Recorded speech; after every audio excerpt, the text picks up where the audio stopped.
Question 2 on the higher paper. Marie works for an optician's. She records the depth of a lens in each of the 100 pairs of glasses on display. So that distance there. The results are summarised in the table.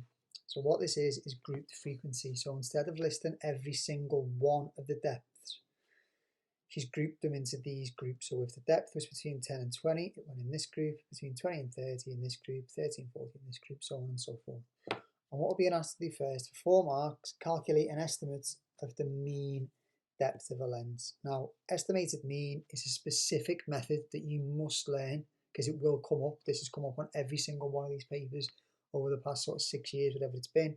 It's video 55 if you want another explanation on this or some extra questions on it.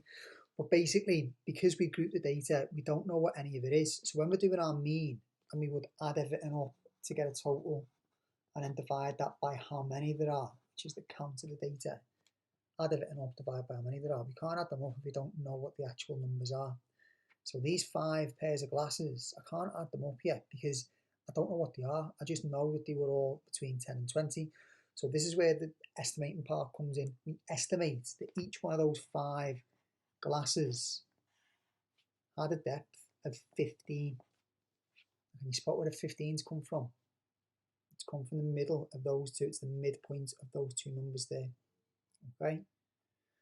So we then estimate that them 20 have a depth of 25, that them 23 have a depth of 35, and that them 52 pairs of glasses have a depth of 45. That allows me to add them all up because it basically means now that I've got 5 15s, 20 25s, 23 35s, and 52 45s. So to add them all up, I'm going to multiply them all. Okay, so again, on the calculator, so we do 5 times 15, which is 75, 20 times 25, which is 500, 23 times 35, which is 805, and 52 times 45, which is 2,340. And then if I add all of those up,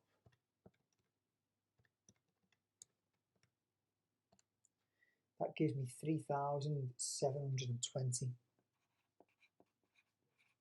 as my total. Okay.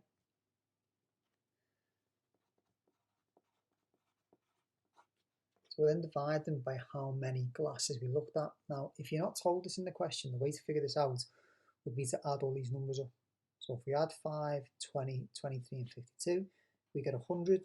But a lot of the time, you would have been told this in the question, and we were actually told it here, we were told it up there. Okay, but if you're not told how many pairs of glasses or how many people or how many, I don't know, like times or whatever it is you're using, just add up that column there. So we do 3720 divided by 100. So my answer is 37.2. And I can check that because a mean, remember, is a typical value for the data that you've got for the things that you're looking at, typical value. So it would usually be between, well, it definitely will be between the lowest thing it could have been, which is 10 millimeters, and the highest thing it could have been, which is 50 millimeters. So is 37.2 lie between those two numbers? Yeah, so that seems about right. Okay, right, part 2 down here. It says, in which group does the median lie? Now, if you think about the median will be the middle value. Now, if we have 100 pairs of glasses here, it means we're looking for the 50th.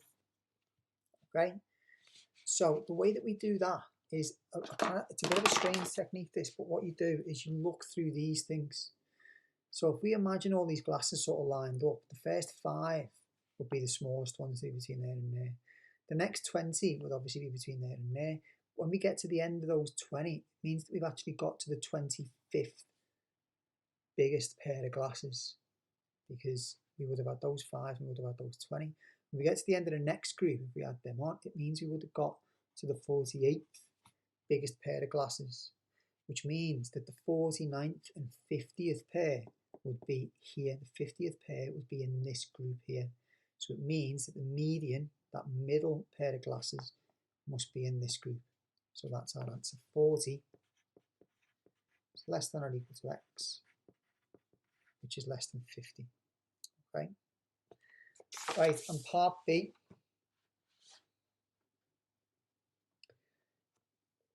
in a display of 100 pairs of glasses at Davy's Opticians, the mean depth of a lens is exactly the same as Marie's Opticians. Marie says, considering only the mean depth of a lens, our display is certain to be very similar to the display in Davy's Opticians. Explain why she's incorrect. So obviously that word is highlighted there for you. Certain in bold. It's very, very difficult to say that anything is certain when we're talking about maths. Okay? Before Liverpool, before Man City lost to Chelsea, it was pretty much certain that Liverpool were going to win the league, wasn't it? But it wasn't mathematically certain. And that's the kind of like thing that we're talking about when we talk about things being certain in maths. Okay? They have to be mathematically certain. So is it mathematically certain that because the mean of two things is the same, that the display is going to be exactly the same? Well, no, it isn't, because the mean does not take into account how spread out the data can be. Okay, it's a tough question, this, and it's only worth 1 mark, so don't panic if you don't get this. But basically, mean do not take into account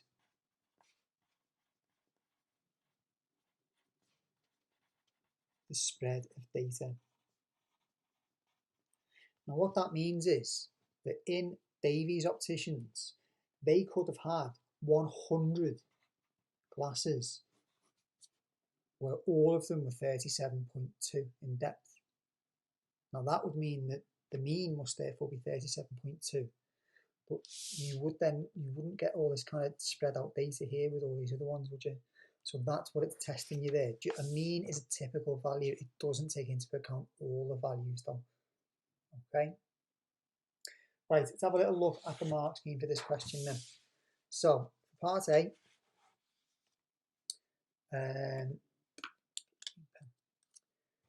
firstly, you're getting an independent mark, and with that B mark means it's independent for doing the midpoints. So we've got 1 mark there. Then we've got a method mark for timesing them together and adding them all up to get that 3720. Then we've got another method mark for dividing by 100 and an accuracy mark for getting the 37.2. These two things could be wrong as long as you are using what you figured out before. You would still get those marks. Okay. Part 2A, you just got to get that one right. You have to spot that one. And then part B there, explanations such as the mean doesn't tell you about the spread of data, or the depth could be very close to 37.2 millimeters. Okay, so that would have got us our explanation mark there. As I say, those kind of ones where they give you a little bit and ask you to explain things, they are tricky, those ones on the higher paper especially. So if you are going for an 8 or a 9, you need to pay close attention to this and possibly ask your teacher or come and ask me for some examples of things like this, because when I've had the top set in the past, that's what I've done towards when we get close to the exam. I've looked specifically at explanation and assumption questions because they are difficult. Okay.